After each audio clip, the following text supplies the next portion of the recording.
यह निश्चित रूप से 2024 में सबसे सफल घरेलू हॉरर फिल्मों में से एक है और विशेष प्रभावों का यथार्थवाद हॉलीवुड में किसी भी हॉरर ड्रामा से कम नहीं है। फिल्म ने दो बूढ़े पुरुष देवताओं छे और येन को भी इसमें अभिनय करने के लिए आमंत्रित किया।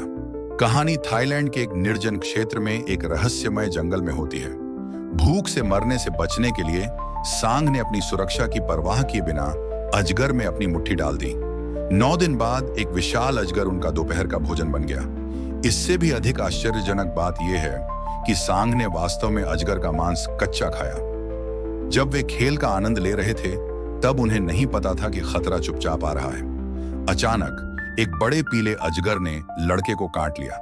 सौभाग्य से जैंग ने पीले घोड़े वाले लड़के को लकड़ी की छड़ी से मारा और उसे बचा लिया गया। कई लोग डर गए और घबरा गए और जल्दी से वहां से चले गए। जल्द से जल्द पौराणिक स्कारलेट परिवार को खोजने के लिए सांग ने जलमार्ग लेने का फैसला किया, लेकिन माया असहमत थी और उसे लगा कि जलमार्ग असुरक्षित था। सांग ने कहा कि जमीन से जाने में 2 दिन और लगेंगे और कुछ लोग और नहीं रुकना चाहते थे, इसलिए वे सांग के कथन से सहमत हो गए। लेकिन यह रहस्यमय जंगल आदमखोर अजगर का इलाका है और फिर भाई गूंगे को पानी के नीचे कुछ मिला। सांग ने सभी को हिलने डुलने से मना किया। निश्चित रूप से 100 मीटर लंबा अजगर धीरे धीरे पानी के नीचे घूम रहा था और जल्द ही नकली पुजारी को विशालकाय अजगर ने घूर कर देखा। एक पल में एक विशाल पीले अजगर ने जल्दी से पुजारी के गले को जकड़ लिया। उसके बाद सांपों की मौत की उलझन शुरू हो गई। अन्य लोग इतने डरे हुए थे कि उनके डायपर गीले हो गए थे और किसी ने भी बचाव के लिए आगे आने की हिम्मत नहीं की, सिवाय लीना के, जिसने अकेले ही उससे लड़ने के लिए लकड़ी की छड़ी ली।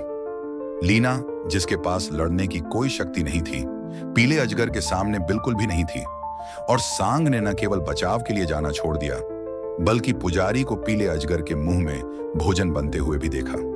क्या मैं आज अपने जीवन के अंत तक पहुंच गया हूं? यह बहुत क्रूर है। क्या लोग ऐसे ही नहीं खाते हैं? कुछ समय बाद सांग को आखिरकार अपनी नाव मिल गई और उन्होंने सोचा कि वे आखिरकार जंगल छोड़ सकते हैं। अप्रत्याशित रूप से सांग ने उन्हें जाने देने का इरादा नहीं किया। वह इन लोगों को सबसे बड़े आदमखोर अजगर स्कारलेट को पकड़ने के लिए चारा के रूप में इस्तेमाल करना चाहता था, क्योंकि सांप को पकड़ने का सबसे अच्छा समय तब होता है जब वह खा रहा होता है। फिर कई लोगों को सांग और जिन ने बांध दिया। ये पता चला कि जिन और सांग ने लंबे समय तक एक दूसरे के साथ मिली भगत की थी। बस जब जिन खुश हो रहा था तो उसे नहीं पता था कि एक सुनहरा अजगर चुपचाप आ रहा था।